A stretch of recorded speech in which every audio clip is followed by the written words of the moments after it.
Empty the chamber on them. And how do you do that? First 6 seconds, point A to point B, everything you got. Everything you got. Turn that shit up. Let's go. Welcome to the Morning Scoop. It is Monday, January 16th. I'm taping this on Sunday night as the Bengals are at halftime. I hope you guys are enjoying the game. I see Jackson Carman is in at left tackle, so this is going to get very interesting for the Ravens and Bengals.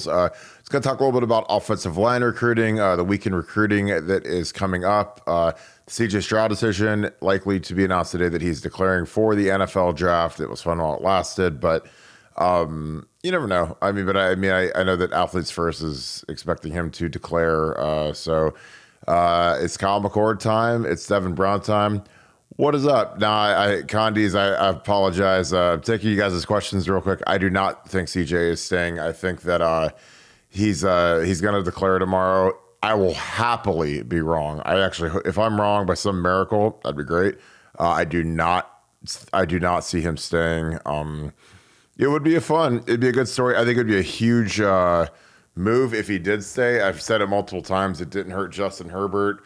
I think that you see a lot of the high bust factor with these 3-and-out guys. You know, he's got Marvin Harrison Jr., Emeka Egbuka, Trey Henderson. It makes all the sense in the world to stay. And the thing about the fact that it's not a zero-sum game any longer, where it's either you make $20 million or you make $0. Like with NIL, he could hedge that, probably make $6-7 million, which is obviously a ton of money. But more importantly, get that extra year of experience with Ryan Day, be a little bit more pro-ready, a little bit more seasoned. Again, I always go back to Peyton Manning, who was the most NFL-ready quarterback of all time, the most surefire number one lock as a true junior, decided to stay for his senior year at Tennessee, and it didn't hurt him at all. So again, if a guy like Peyton Manning benefits from staying for a fourth year, I think it would help CJ tremendously. But that being said, I fully expect him to declare for the draft, and it's going to be the Kyle McCord versus Devin Brown show. So with that being said, as always, we are thankful, very thankful as always for you guys. We really appreciate you guys. You guys make the show what it is. I log on unexpectedly. Already got 100 people watching. I appreciate you guys so much. I know the Bengals game is on, so I'm going to keep this really brief. Talk a little bit about high school offensive line recruiting right now. Justin Fry is kind of scouring the country. He already has Ian Moore committed out of Indiana, big tackle, a kid that we needed. He just offered the Armstrong twins out of St. Ed's, 2 kids that I also think will commit in short order. I'm sure we'll be recruiting them still, but I can't imagine them going anywhere other than Ohio State. And it's tough. Being Justin Fry is not an easy job right now because there's a lot of guys that aren't on like the Paris Johnson level of being a 5-star A1A tackle type. There's a lot of guys that are just kind of bunched up in that high 3-star, low 4-star mix in the state of Ohio, and you can't take all of them, so you're really going to be selective. He went on the Armstrong twins. I'm going to show you a kid that I really like, Jake Wheelock, a kid that's a good interior player, plays tackle. Like most of these guys in high school play left tackle. He'll probably kick in the guard, but he's a really good kid, nasty kid, really smart kid. So we're going to run some of his film in the background. But as always, if you guys enjoy this, please leave us a like. The likes are huge for us. Subscribe to the channel, also huge for us. We're going to keep cranking content for you guys. Again, we really appreciate you guys tuning into these. The page is just growing like crazy, all because of you. We're going to have a ton of content on BuckeyeScoop.com. Bill Greene is actually down in Florida, so he's going to have a lot of South Florida updates. There's some linemen down there. Obviously, there's great skill guys. Innocent Tater from down there. The next generation, JJ Smith, JoJo Trader, they're down there. So we'll have updates on all of those guys. And again, we appreciate you guys for all of your support on the channel. So thank you guys so much. I'm going to click us into the film room real quick. Just run a little bit of Jake Wheelock. Jake Wheelock is playing left tackle here. This is for Bishop Stebbins High School. Good program. It's not D1, but it's high level stuff. He's a nasty kid. I really like his tape. I think he's now again, this isn't the same level as what St. Ed's plays against, but this is a really good player. He's tall, he's angular, runs his feet, finishes. I talked to his coach, says he's a nasty kid. He likes to play hard. And again, this is something you got to remember. These kids they're still young, still a lot of growth. He'll probably look like a man this year as a senior. When I progressed through playing in high school, my sophomore year, I was 210. My junior year, I was 250. My senior year, I was about 265, but I played tight end, so I didn't get nearly as big as these offensive linemen. These offensive linemen will get to 290 in all likelihood. But, this is a year where I think we have to take 5 guys, maybe 6. The portal has not worked out for us so far. But frankly, I don't know how many of the kids in the portal were guys that would be huge impact players. I think that the tackle from Washington State would have been a nice piece. He would have competed at tackle, but I don't know if he's better than Josh Farr, just being honest with you. I don't know if he's better than if you put Donnie Jackson at left tackle. Obviously, he's not near what Paris and DeWand were, so he went to SC. Justin Fry is not promising these guys starting jobs, so for some of these guys, that's a non-starter. If Oregon's going to promise the kid from Rhode Island, Cornelius, that he's going to start, then he'll go to Oregon. If a kid... if SC's going to promise Jared Kingston he's going to start, he's going to go to USC. So I like that. I don't think it's fair to the guys in the room to make somebody a starter right off the jump. I think it should be competitive, and not every kid is built to compete. I frankly have zero concerns about our offensive line. I always point back to the 2014 group, which was Taylor Decker at left tackle. He was a returning starter from 2013.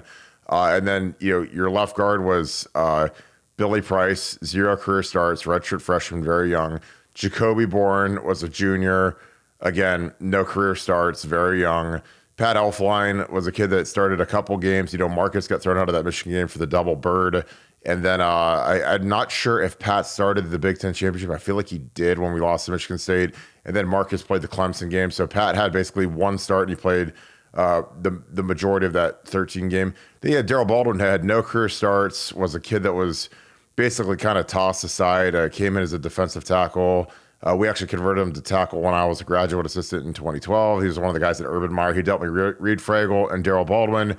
And, when he first took his first pass set, it was painful to watch, but the kid really worked hard. The kid was really tough. The nicest kid in the entire universe, Daryl Baldwin was.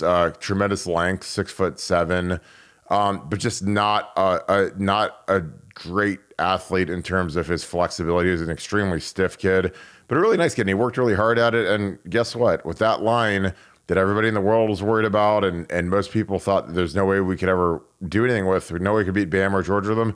Guess what? We won a national championship. And not only did we win it, we dominated Wisconsin, dominated Alabama, dominated Oregon. So, when people are worried about guys coming back, lack of production, I think that this line that will start preseason and start spring ball is better than that 14 line was coming back. I think if you put Donnie Jackson at left tackle, he was first team All Big Ten at left guard this year.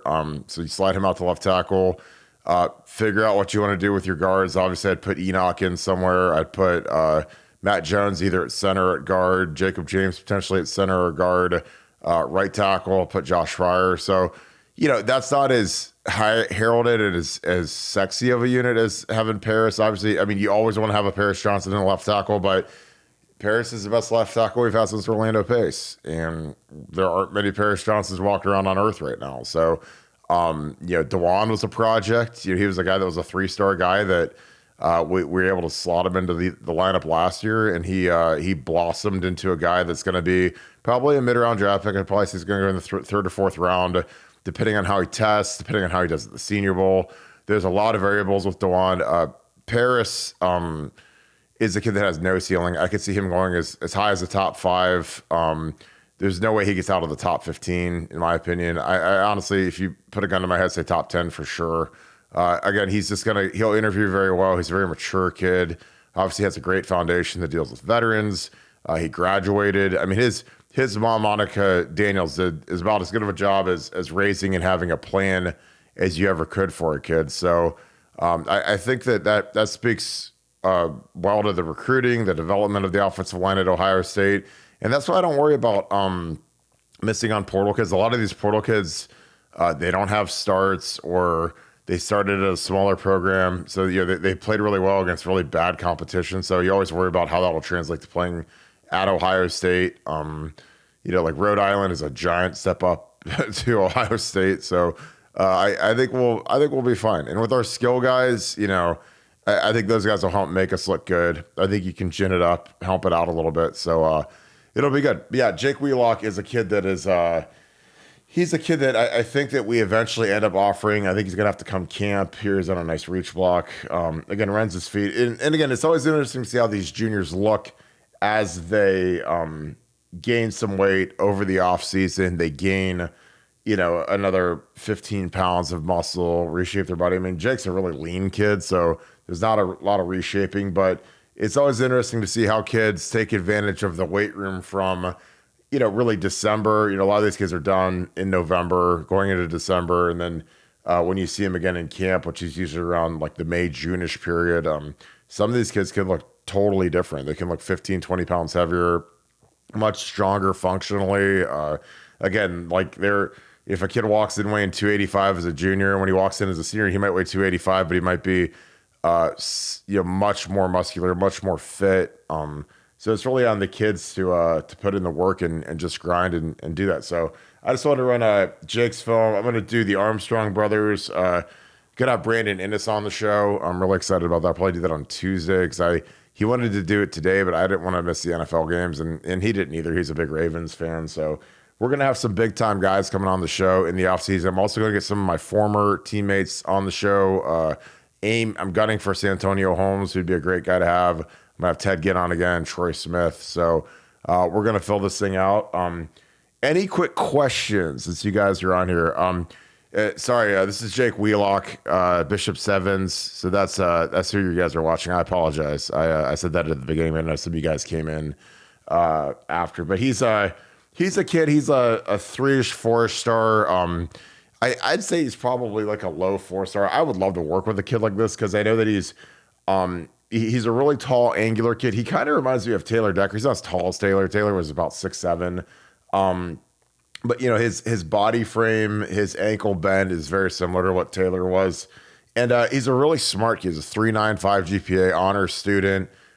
Which again, when you're an offensive line coach, sometimes you recruit your own problems when it comes to guys being able to learn the playbook and adjust on the fly. So you want guys that are quick thinkers. You want guys that are prideful, tough, and you really can't have enough of those guys. And I imagine after spring ball, we'll see some attrition. Some of the bottom guys in the room will probably dip out and hit the portal and go to a place that's more appropriate for their level. And that's not an Ohio State thing or a Miss thing, but everyone on the team wants to play, and not everybody that gets a scholarship after a couple of years, they figure out that they've been recruited over, or there's a younger guy that passes them. So I look for there to be some transition from the team. Really, it's all rooms. It's not just the offensive line. I'm sure there'll be some receivers that hit the portal, potentially some tight ends. I'd be stunned if all of our running backs made it to the season, just because we've got some major depth right now with Trey Henderson, Mayan, Dallin Hayden, Evan Pryor.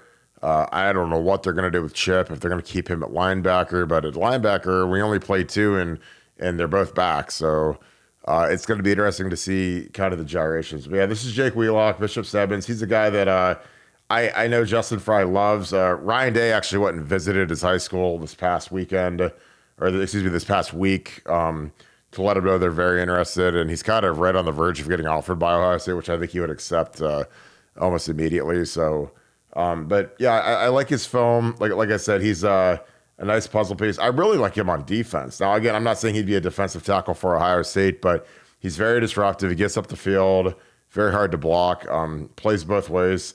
This is you have to, when you're watching film like this, it's more about evaluating the movement skills than it is the actual block, which, you look at the sets, the feet are light, hands are good. And again, this is obviously not a Big Ten defensive end, obviously, but you just judge the movement skills because obviously he's gonna block this guy, dominate him. He's not gonna be able to get around him, but how does it look? How light is he on his feet? So again, this is kind of the stuff we look at. We're really going to get into some film breakdowns in the offseason for the Scoop. So I'll let you guys know when those are and when we go live. I know this was kind of just a quickie just because I'm sure the Bengals are coming out of the tunnel, getting ready to start that game up. And I know you guys are probably excited to watch it. So I appreciate you guys as always. I'm going to lock this thing down so we can go watch the second half of the game. So thank you guys all for coming in.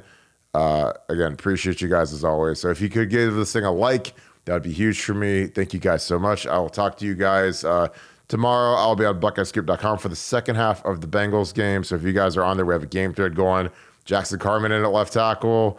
So it's going to be very interesting to see if the Bengals can pull this one out because they're struggling. They got 3 starting offensive linemen hurt, so it's a struggle right now. So appreciate you guys as always. If you enjoyed this video, leave us a like and subscribe to the channel. Comment down below, which offensive lineman would you offer in the state of Ohio and nationally if you were Justin Fry? Give me some names. Put them down in there. Armstrong Twins, Ben Roebuck's the guy that's got a Michigan offer. It's kind of tough when Michigan goes on kids. It's kind of do or die. It's time to either pull the trigger or not. So it'd be interesting to see if you think we should go on him. He's a big tackle out of St. Ed's. Looks like he's going to go to Avon Lake potentially. So it's going to be very interesting. So I appreciate you guys as always. I hope you guys have a great rest of your day. This has been the Morning Scoop. As always, I'll be on BuckeyeScoop.com all day today. We'll be awaiting the CJ Stroud news. We are fully expecting him to declare for the NFL draft today, so we'll have full coverage of that. But with that being said, I appreciate you guys as always. Thank you so much, Buckeye Nation. Thank you, Scoop family. I'll talk to you guys tomorrow. Go Bucks.